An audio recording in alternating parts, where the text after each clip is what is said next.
So what is up? This is a somewhat longer trainer on the 15 commandments of using social media in your business.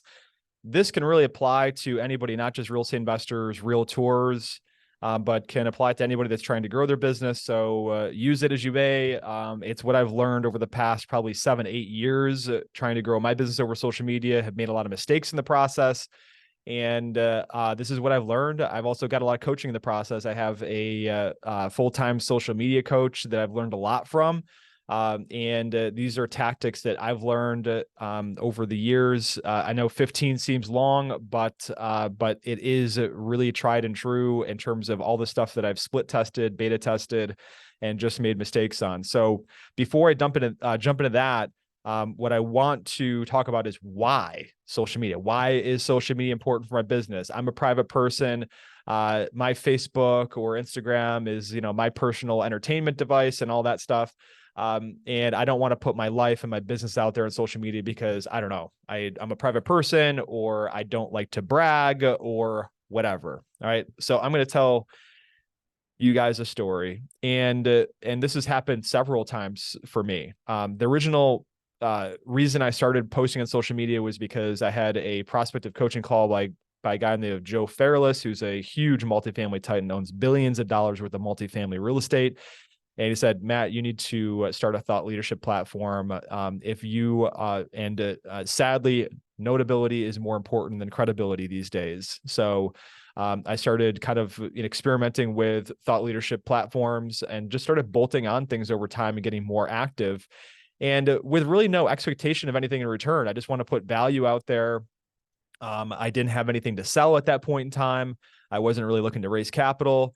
And what I started to notice was that when I would go out and meet people for the first time, they felt like they already knew me.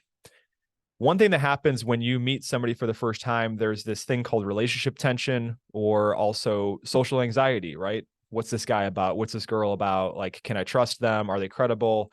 Are they a fly by night, flash in the pan type of person? And then there's just a social anxiety on top of that in terms of like, I don't know this person. So, what do I ask them? Am I going to say something that sounds stupid?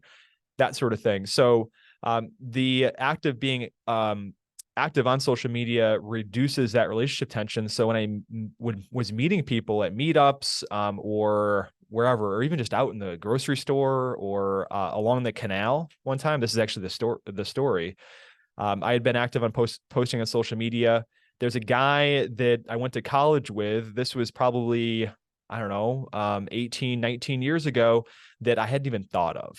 All right. This guy didn't even like occupy any mental real estate of mine at all. I completely forgot that he existed. I was walking down the canal with my wife and daughter in the stroller, and this guy said, "Hey, Matt, hey, it's me from such and such fraternity. Hey, man, I love what you're doing on social media. I definitely love to talk about real estate sometime, and catch up."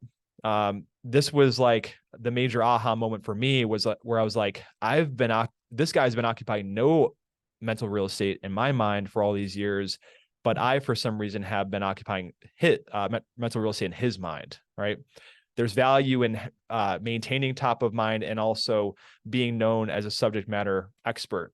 The other story I had was just recently, I went out to Geneva for dinner one night. This couple was like staring at my wife and I while we were eating dinner at this restaurant. And I was like, oh man, are these people like weird, like swingers or something like that? And then I went up to go to the bathroom. This guy stopped me and he asked me, "Hey, Matt, you're in commercial real estate, right?" And I was kind of weirded out at first. And then I realized like, this is the reason why I do this. The whole strategy here is, and I'm going to go through the 15 commandments. And you can see why this stuff can be important because we're all salespeople if we own a business.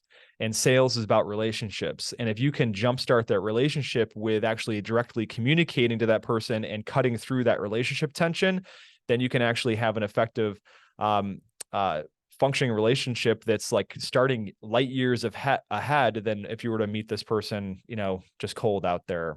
So this is kind of the strategy here. I'm losing my train of thought here. I don't have much sleep.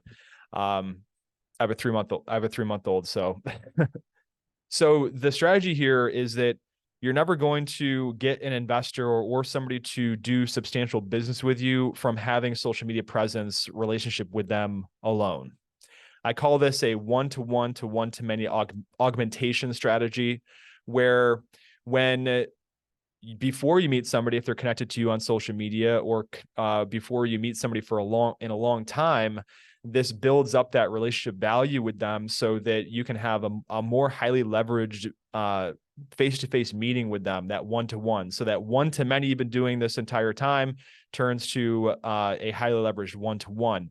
And then between those one-to-one interactions, whether it's a phone call or meeting, that relationship leverage and value builds over time.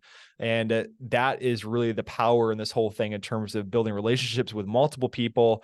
And it just makes you more effective in terms of getting more one-on-one interactions and getting more deeper one-on-one interactions with that building of trust. It's kind of like one of those things where you grow up you're watching TV and you see somebody that is the host of some talk show and that sort of thing. This person isn't really necessarily talented, but it's the fact that you've seen them on TV. It builds this trust factor. Why would somebody put them on TV?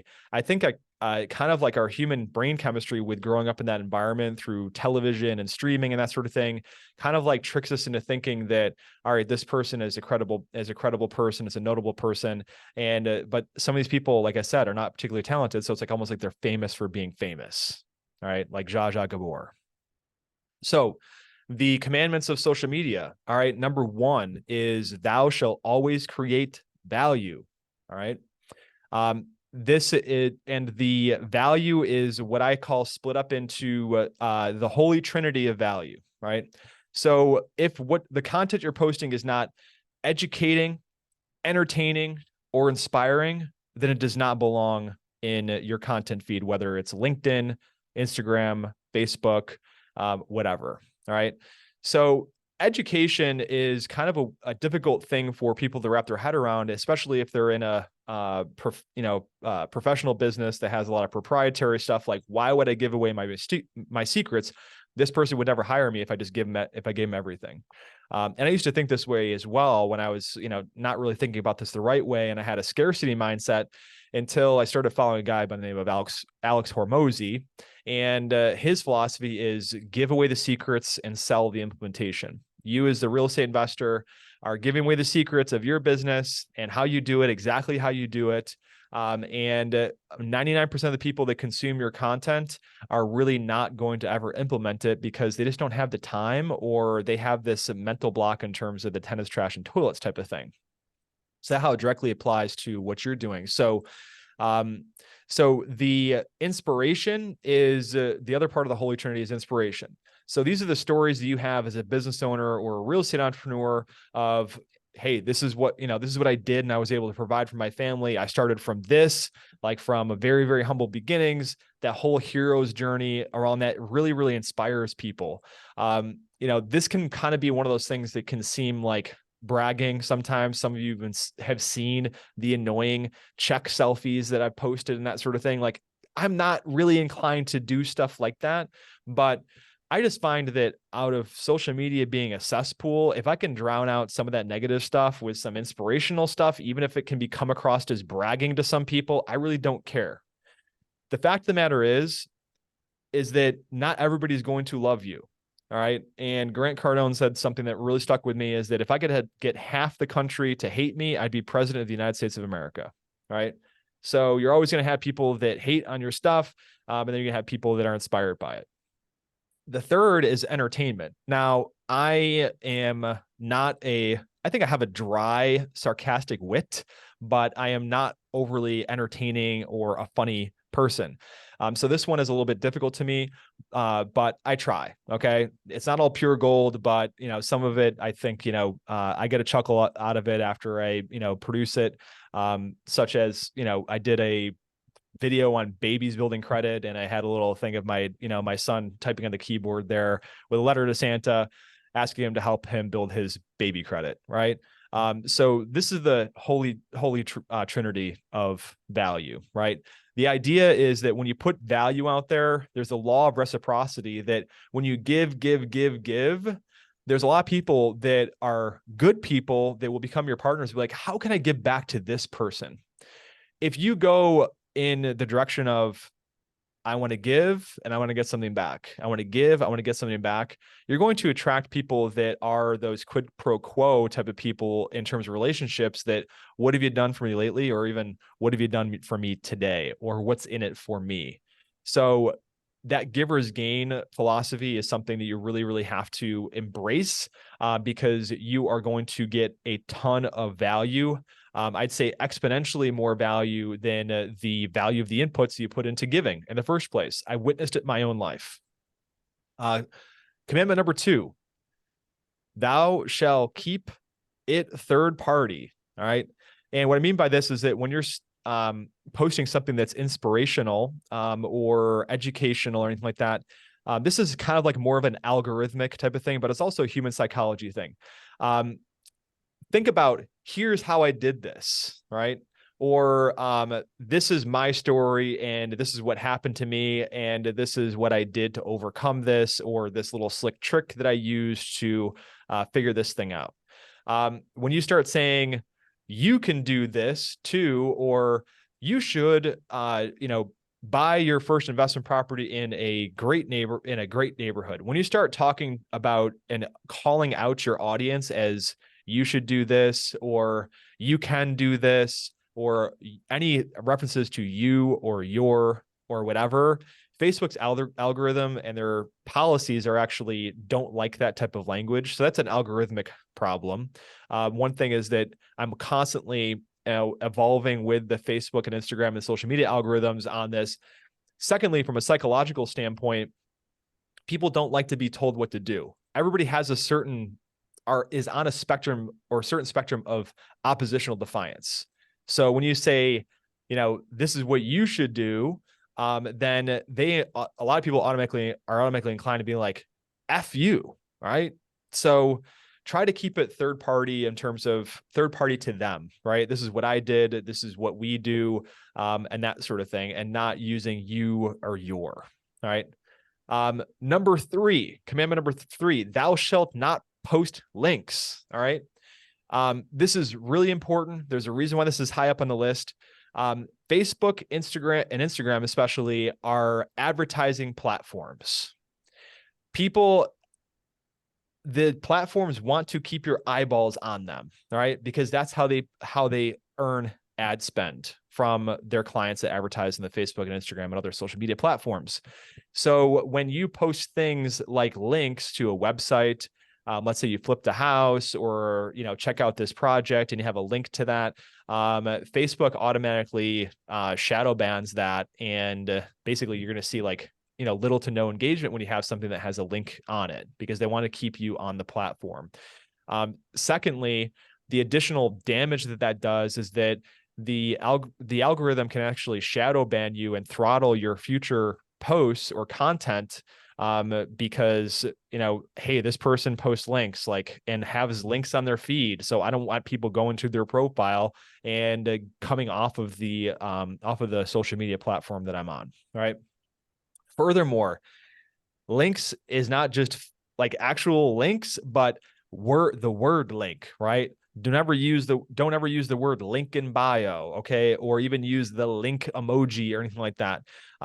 This is why when I post out a free resource, for instance, when I'm building my thought leadership platform, I never post a link or a link in bio or DM me for the link.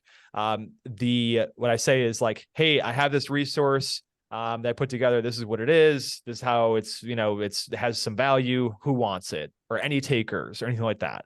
And then I can, send them that, right?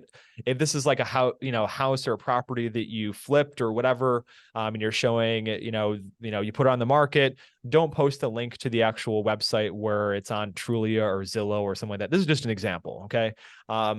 Just post a picture of it, some before and after pictures, or the after pictures directly on there. Do not post the links. All right. Commandment number 4, thou shalt not promote. All right. A lot of people do this the wrong way, especially a lot of realtors. And I can speak about realtors because I used to be one, is that the promotion is like, okay, I'm using this for my business. So then I'm, going to promote, like, if you're buying or selling, then call me, right? If you're ever thinking of buying or selling, call me. You have to, this is kind of like antithesis to the whole value creation model. Now, that being said, you do want to have a certain amount of calls to action in the content that you do, but you don't want to have it all the time. There's the 80-20 rule. I do about 80% value through entertainment, inspiration, or education. And then 20% of the time, I'm going to have some call to action, right? Hey, if you've ever been curious about learning more about this, I'd be happy to help. Reach out to me. Okay. Those of you that are raising capital, people that are interested in real estate, are going, they're, looking to your feed to inspire them or educate them, for instance, right? So it's that sort of Gary Vaynerchuk jab, jab, jab, punch. Okay. So you don't want to do punch, punch, punch, punch, because people don't like to be promoted to. We're drowning in ads all the time, and people hate ads or anything that looks like ads. So don't do that. All right.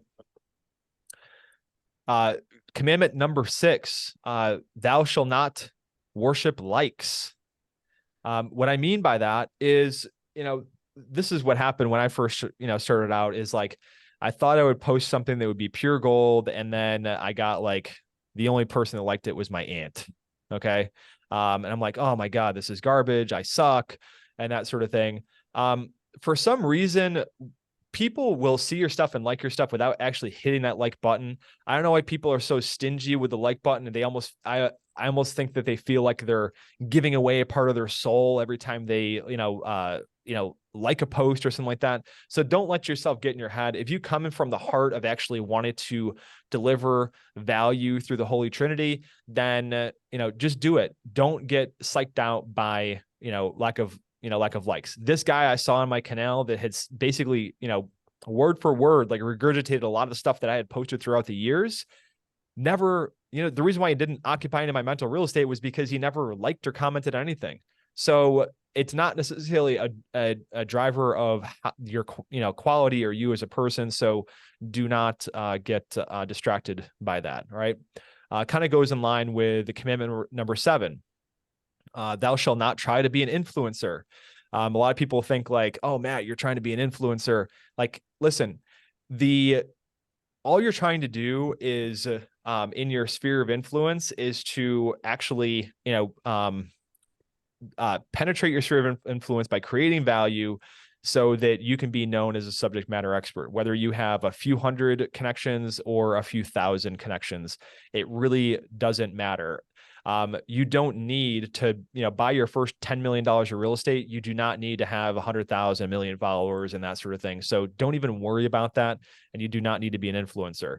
Side note, I talk to people on my podcast quite often that have a million followers and that sort of thing. I actually had a phone call at some guy I met at BPCon who's got over 1 million followers across all of his social media platforms. And he is struggling monetarily so much that he's actually going to probably be going back and getting a job because, he hasn't been able to deepen those connections. So don't worry about that. Commandment number 8, thou shalt always be growing your sphere. All right. So what I'm going to do here is I'm actually going to show you on this, because some of you may actually, not be that active. Like, I don't know, social media sucks. It's a time suck. I completely agree. Just remember, this is a business tool. So one thing is that if you don't have a lot of people on the, let's see, you go to friends right here, and you're going to see on friends requests, you may not even respond to friend requests that come through there. Go through this and figure out, okay, do I actually know this, know this person? Are they in my sphere of influence? Do they have a lot of mutual friends that might be in my sphere or in an industry? So going on there, and then especially when you don't have a lot of connections, you can go on and, this algorithm recognizes people you may know, and just start adding those people that you actually do know, even if they're like very, very, very arm's length. There's somebody that was like, somebody who lived down the hall from you in college that you maybe talked to a couple times. There's no problem in sending out a friend request. Just keep in mind, do not send any more than 20 friend requests a day on the Facebook platform. And the reason why I prefer Facebook as a platform is because I just find that there's a lot more engagement on the Facebook platform. So that's the reason why I like it. Instagram is a younger demographic that just likes to look at pretty pictures of people's butts and, nice butts and food, essentially. Or like, cat memes. But I just find that there's a lot more community on Facebook, and I just had a more engaged following there. So I chose that platform. So just a slick trick on Facebook: don't add more than 20 friends a day. But this is something you can do, in your spare time over your morning cup of coffee, going through and just adding friends, right? Even if it's family members, it's fine, right? Like I said, my aunt Denise likes all of my stuff. Okay. And, she comments on all my stuff. Oh, you're so great. Your dad would be so proud of you, and that sort of thing. And I love that. Right. So, and that's fine. I'm not sure if my aunt will ever invest with me, but I don't really care. Right. Their connection, they may know somebody in the future that might be a huge investor. Who knows? Right. This is an example of, the stuff that you see realtors post, like, buying or selling call outlets. So, that is, don't do that type of stuff. So moving on to the next, let me see here. The next commandment. Oh, here we go. All right. So I got to, always be growing sphere. All right. So the ninth one is thou shalt post regularly. You're not going to get much traction out of social media in terms of growing your business if you post once a month. All right. This is something that you have to make as a habit. What I did was I started out at once a week. All right. And then I was like, okay, well, I got used to doing once a week, made that a habit. I'm going to do twice a week. And then, you start to get better at developing content ideas through the Holy Trinity as you go about through your business. And another thing that I do is I actually go and I look at other real estate investors and their feeds and that sort of thing. I don't spend a ton of time on social media, actually, contrary to popular belief. But I get inspiration from there. I make notes on it. So posting regularly definitely helps you, because one thing is that when you post once, it's not going to penetrate your entire sphere. All right. People will, maybe 1/3 or a quarter may see it in your sphere. All right. So this is posting regularly will end up, helping round out that sphere in terms of being able to penetrate all of your sphere, so that everybody that and you're connected on these platforms with know what you do, that you're a real estate investor and you're good at it. Right. That's essentially the one thing that you want to make clear across the board. Commitment number 10, use social media. Thou shalt use social media for business only. All right. And also this is another thing is, like, don't involve God or politics. Okay. Those two things can be incredibly divisive. We're talking about 50-50 in America here. Right. And so this is a business tool. It is not a soapbox to stand up on and talk about, whoever made such law or whoever did this and that sort of thing. You don't want to alienate people in your sphere. All right. Just keep back to this when you feel inclined to engage in something. You're like, is this good for my business? Is this good for my, marketing and that sort of thing? Because this is a marketing tool. So don't do that. Right. And then also recognizing that business pages are useless. A lot of you guys might see that, like, such and such invited you to like this business. All right. The thing with Facebook business pages is they're basically just a website. That's it. Right. When that business posts, their followers don't, like, the followers of that business, the people that like that business don't even see it. Right. So the only way for you to get it onto your personal feed is to share it to your personal feed. And then that gets a minimal amount of engagement. So don't do that. Like, the whole saying, there's this whole saying, I forgot what movie it's from, but it's like, are you a businessman or are you a businessman or are you a businessman? I am a businessman. So that's how I am act as social media as a tool. One of the things you'll probably ask is like, well, why do you post pictures of your wife and kids and, you doing that, you doing this and personal type of stuff? I do that intentionally once a week. My coach calls it a slice of life post. This can be something you're passionate about, right? So like Jason Brown in our program is like, is a huge cocktail guy, right? So loves cocktails and that sort of thing. So this is just reminding your audience that, oh, Jason's not just a businessman. That it actually is like, okay, this is a real person that has a real life and that sort of thing. But outside of that, it's all value in that certain niche. All right. And you can always find your own voice, and I advocate for you to find your own voice. If you're very, very passionate about sailing, that's something that can be as part of like your slice of life, recounting back to, 3 years ago when you sailed through the Mediterranean or whatever. This is something that could be part of the your slice of life type of content. So people get to know you, and that reticular activation system, whether you're a sailor or a hunter or a, avid cook at home, like I am, that, is like, establishes that common ground with some of the people that are in your sphere, so that like, oh yeah, I resonate with, I resonate with that guy or girl. All right. Commandment number 11 is, thou shalt not let perfect be the enemy of good. Do not perseverate over, for days over like, oh my God, I'm thinking of this like huge monumental post and that sort of thing. And it needs to be perfect. And I need to send the copy around all my friends to proofread it and edit it. And like, and I need to watch these YouTube videos to make sure that the copy, the actual text in the post is compelling and blah, blah, blah, blah. Like, don't do that, right? It's better to actually create the content and just put it out there, especially if it's me on a regular basis. You will get better over time as you do it. When I first started out, my stuff was crap. Okay. It was absolute garbage. All right. And I've just been getting better over time at it as I get the reps in. All right. And the reason why I do it is because I've seen the magic that happens from me, allowing me to, be a much more effective capital raiser with my business in the process. Okay. Commandment number 12 is, thou shalt not allow tags. All right. What I mean by this is there are people that will, tag you in posts. Like, I'm with, John Smith, Mike Perkins, Scott Spear, and blah, blah, blah, blah. Okay. And it could be something that's completely irrelevant. It could be like some type of, fundraiser to save some sick puppy or something like that, or, some type of, political thing or whatever.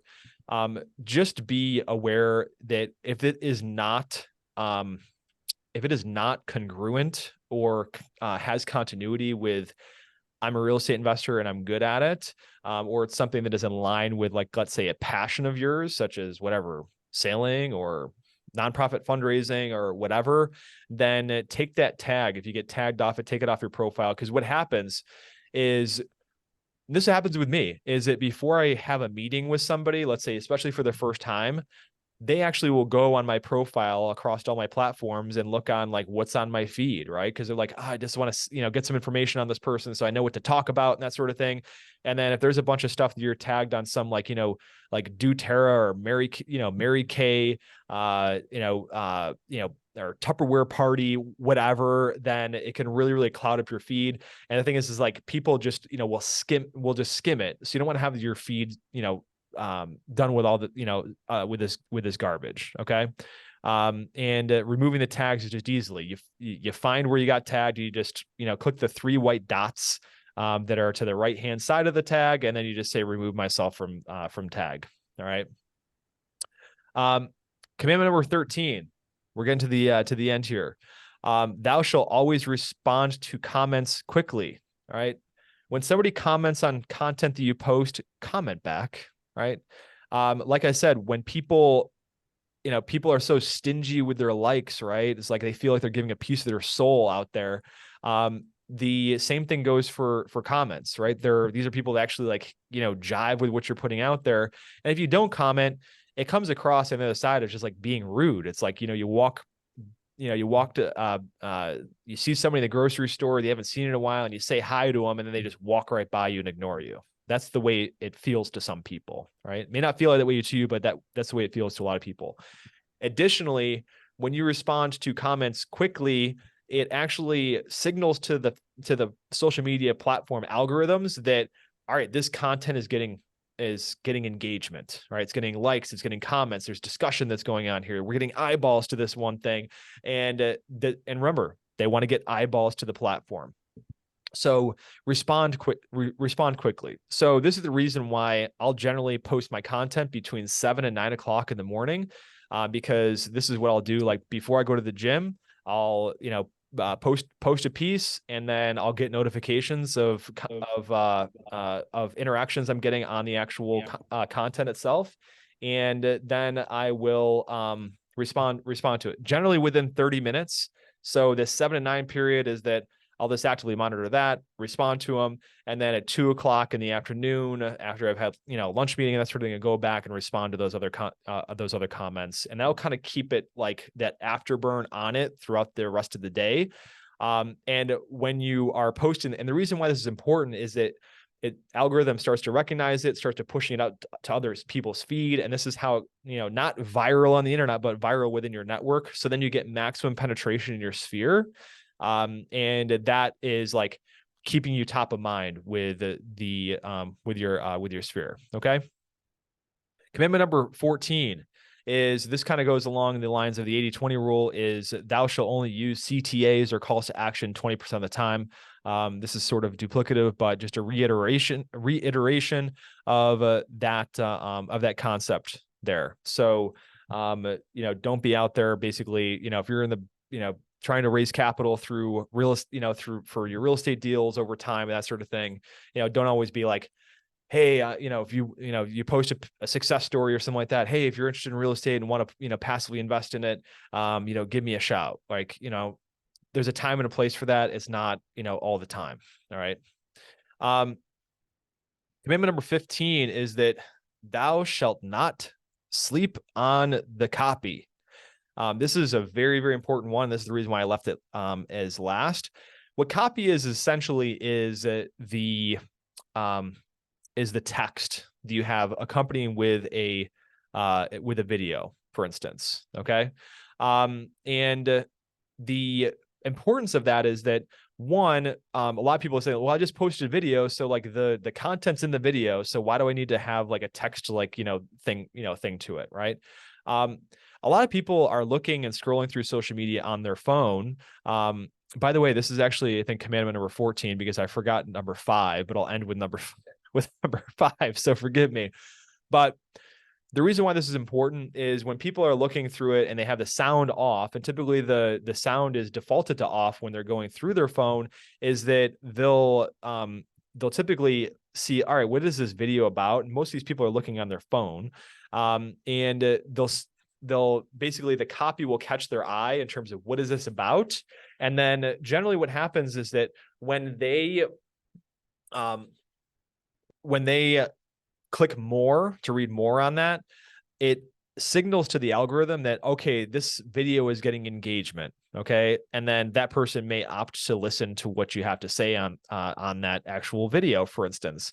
So what ends up happening is, and also this is the reason why through the copy, and I have, some trainings on how to develop copy that converts into engagement, is that the first line you have on it, and this is the hardest part. The first line is always going to be, all right, what is the hook? All right.